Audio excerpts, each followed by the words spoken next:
Thidwick, the big-hearted moose.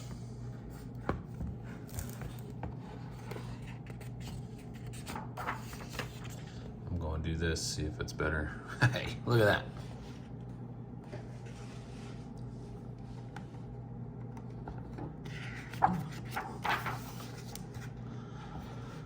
Up at Lake Winnebago, Winnebago, the far northern shore, lives a huge herd of moose, about 60 or more, and they all go around in a big happy bunch, looking for nice tender moose moss to munch. Up at Lake Winnebago, one day they were lunching, just strolling along and enjoying their munching, for the moose moss that day was especially fine, when it happened that Thidwick, the last moose in line, saw a bingle bug sitting. The bug called out, "Hey, it's such a long road and it's such a hot day. Would you mind if I rode on your horns for a way?" "Of course not," smiled Thidwick, the big-hearted moose. "I'm happy my antlers can be of some use. There's room there to spare and I'm happy to share. Be my guest, and I hope that you are comfortable there." So the bingle bug picked out a nice easy seat, and the moose went on looking for moose moss to eat. Well, about an hour or so later, the bug heard a squeak, and he heard the small voice of a tree spider speak.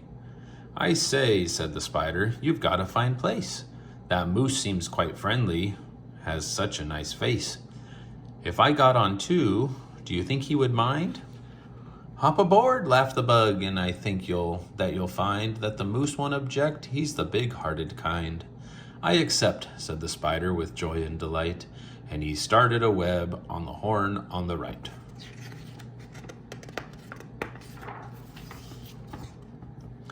While the spider was spinning, he heard a gay song, and a fresh little zinazoo bird came along. He stopped and he stared, and he chirped, "Well, well, well. What a smart place to build. What a great place to dwell. I've been living on trees ever since I was born, but here's something new. Why not live on a horn? If there's room there for two, then there's room there for three. There's plenty of room," laughed the bug, "and it's free." Thidwick stopped walking. What was all that talking? These guests had caught Thidwick the moose unawares. "Hey," he called out, "what goes on upstairs? What goes on there upstairs?" "Just building a nest, sir," the Zinazoo said, and began yanking hairs out of poor Thidwick's head. And he plucked out exactly 204. "Don't worry," he laughed. "You can always grab more."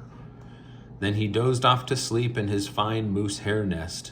"This bird," murmured Thidwick, "is sort of a pest. And I'm a good sport, and I'll just let him rest, for a host, above all, must be nice to his guest." But the bird was being rude. Didn't even ask permission, just joined. "Besides, now it's getting quite late in the day, and surely tomorrow they'll all go away." But alas, the next morning, the sun's early light brought to Thidwick's sad eyes the most unwelcome sight. "Meet my wife," said the bird. "I was married last night.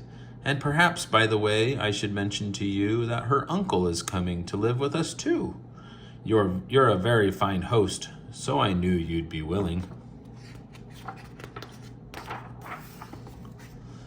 Then the uncle, a woodpecker, started in drilling. All Thidwick's friends shouted, "Get rid of those pests." "I would, but I can't," sobbed poor Thidwick. "They're guests." "Guests indeed," his friends answered, and all of them frowned. "If those are your guests, we don't want you around. And you can't stay with us, 'cause you're just not our sort." And they all turned their backs and walked off with a snort. Now the big friendless moose walked alone and forlorn, with 4 great big woodpecker holes in his horn. "What holes?" whispered Herman, a squirrel who spied him. "What holes to hide nuts in? Mind if I tried 'em?" "They're yours," called the woodpecker. "Get right inside 'em. This big-hearted moose runs a public hotel. Bring your nuts, bring your wife, bring your children as well." So the whole squirrel family all jumped on, pell-mell. I don't know what pell-mell means. You're gonna have to look that one up. And the very next thing the poor animal knew, a bobcat and turtle were living there too. Now, what was the big-hearted moose going to do? Well, what would you do if this happened to you? You couldn't say scat, 'cause that wouldn't be right. You couldn't shout scram, 'cause that isn't polite. A host has to put up with all kind of pests, for a host, above all, must be nice to his guests. So you'd try hard to smile, and you'd try to look sweet, and you'd go right on looking for moose moss to eat. Nah, it's okay to ask him to leave. But now it is winter, and that wasn't easy, for moose moss gets scarce when the weather gets freezy. The food was soon gone in the cold northern shore of Lake Winnebago. There just was no more, and all Thidwick's friends swam away in a bunch to the south of the lake, where there's moose moss to munch. He watched the herd leaving, and then Thidwick knew he'd starve if he stayed here. He'd have to go too. He stepped in the water, then oh, what a fuss. "Stop," screamed his guests. "You can't do this to us. These horns are our home, and you've no right to take our home to the far distant side of the lake." "Be fair," Thidwick begged, with a lump in his throat. "We're fair," said the bug. "We'll decide this by vote. All those in favor of going say A. All those in favor of staying say nay." "Ay," shouted Thidwick, but when he was done,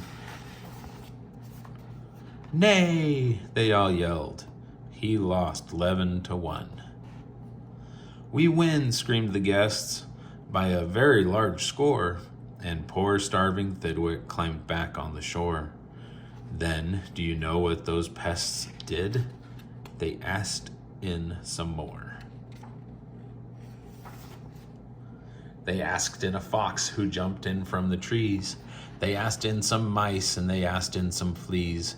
They asked a big bear in, and then, if you please, came a swarm of 362 bees.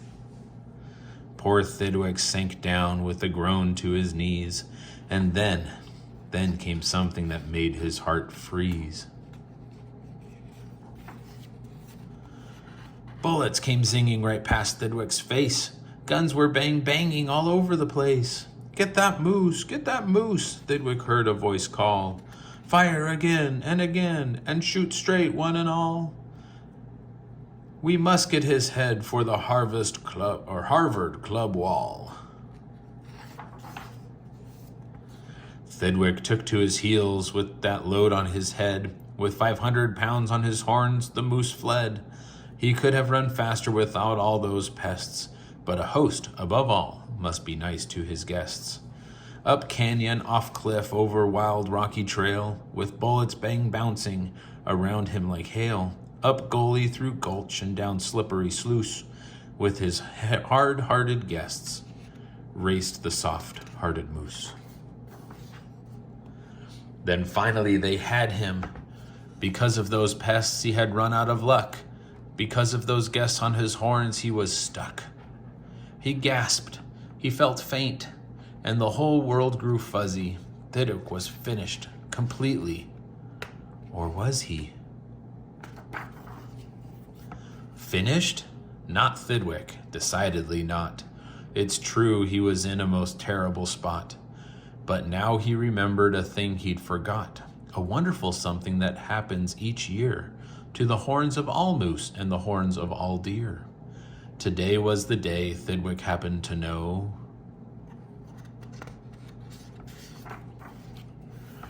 that old horns come off so that new ones can grow. And he called to the pests on his horns as he threw 'em. "You wanted my horns? Now you're quite welcome to 'em.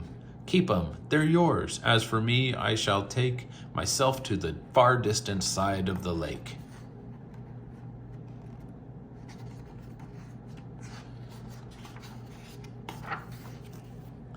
And he swam Winnebago and found his old bunch and arrived just in time for a wonderful lunch at the south of the lake where there's moose moss to munch.